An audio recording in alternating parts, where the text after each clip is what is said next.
입니다. 저 PPT는요, 2018년 지방선거 때 TV 토론입니다.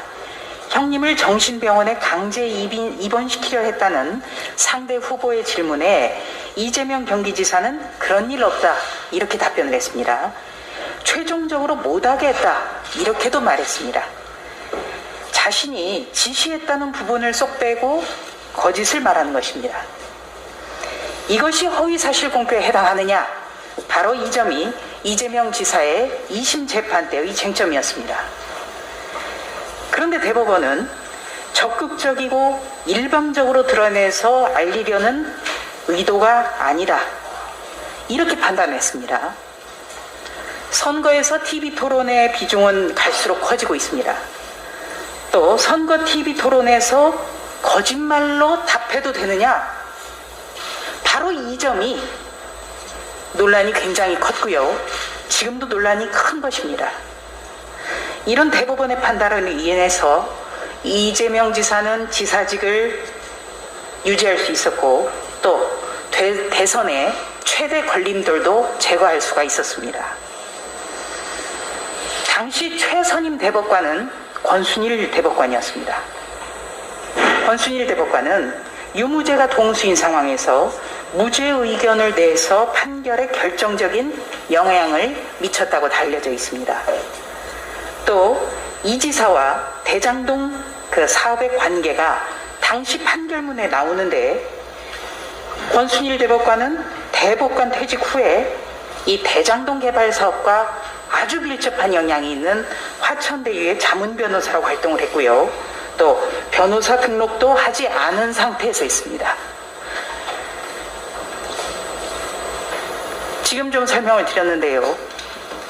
재판거래, 사법농단 이런 것이 바로 전대미문의 재판거래요 사법농단이다 이런 지적이 굉장히 많습니다. 처장님, 대법원과 처장님은 지금 이 사태를 어떻게 보고 계십니까?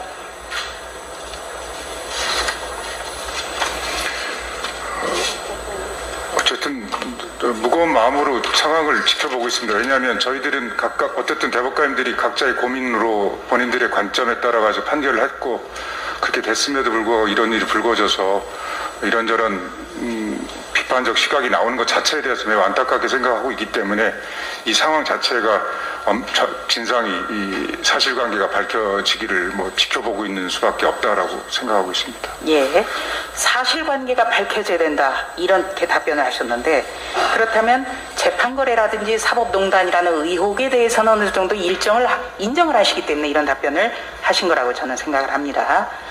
자, 다음 CG 준비됐으면 좀 보여주실까요? 제가 이 판결을 준비한 이유는 바로 이재명 지사의 사건과 내용은 판박이에요. 그런데 결론은 정반대입니다. 주심 이 재판관은요, 권순일 대법관으로 동일 인물입니다. 그리고 선거에 있어서 TV 토론과 관련한 재판이었습니다. 2015년에 전북 익산 출신 익산시장의 선거법 위반 혐의 재판 선고가 있었어요. 이것도 똑같이 TV 토론에서의 허위 사실을 공표했다는 의혹이었습니다. 주심이었던 권순일 대법관은 기존 판례들을 인용하면서 발언 내용이 허위 사실임을 미필적으로나마 인식했다 이러면서 유죄를 선고했고 익산시장은 시장직을 상실했습니다. 바로 이랬던 권 대법관이 2020년 이재명 경기지사 재판에서는 헌법상 표현의 자유의 관점에서 사건을 바라봐야 된다 이렇게 관점을 180도 바꿨고요.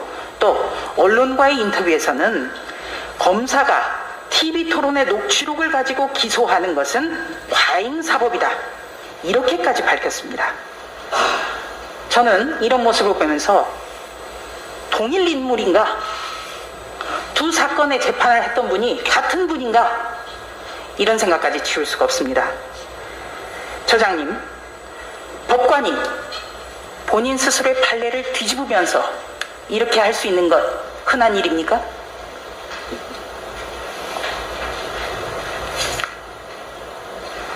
제가 말씀드리기는 저 재판에 제가 관여를 안 해서 말씀드리기가 좀 곤란한 것 같습니다. 익산시장 사건에 네, 말씀하시기 곤란하다. 그런데 참 이상하죠? 사람들이 참 이해가 안 간다, 이상하다, 이렇게 느끼는 거는 인정하시겠습니까?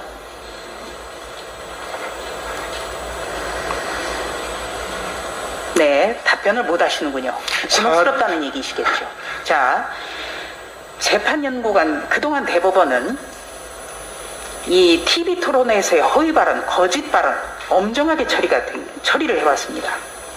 한 언론 보도를 보면요, 재판연구관들이 기존 판례에 따라서 유죄 판결 취재 보고서를 작성했지만 권순일 대법관의 무죄 주장에 따라서 보고서를 재차 만들었다, 이렇게 보도가 나왔어요. 사실입니까? 계속 반복되게 말씀드려서 좀 죄송한데요.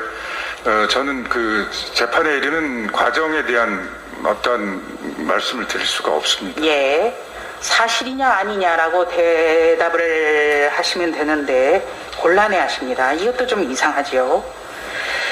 자, 권 전 대법관은 요약 보고서만 봤다, 이런 주장도 했습니다만 법조계에서는 요약된 보고서만 해도 합의 논문 한 권 분량이다, 누락될 일이 없다, 이렇게까지 이야기를 하고 있습니다. 그래서 권순일 전 대법관의 행적이라든지 여러 가지 정황상 모종의 재판 거래가 이루어진 것 아니냐라는 의구심은 더 커질 수밖에 없습니다.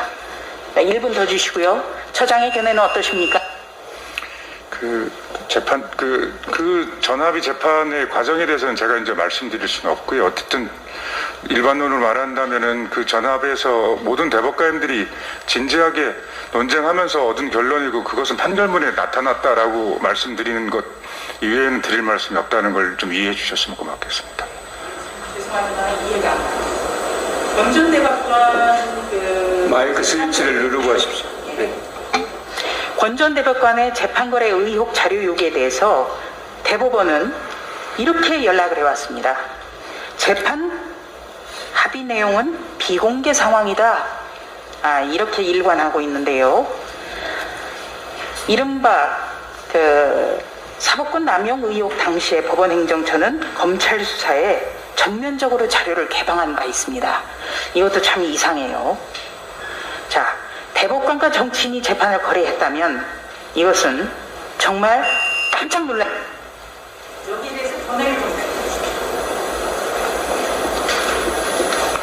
저는 계속 말씀드리지만 일반론 말씀드릴 수밖에 없습니다. 네. 모든 법관들이 재판을 함에 있어서 헌법과 법률을 의식해서 본인들의 양심에 따라서 심판할 것이라고 믿음을 갖고 있습니다. 바로 이 헌법과 법률을 의미해서 재판하느냐라는 믿음이 지금 깨지고 있기 때문에 아닐까? 네, 수고하셨습니다.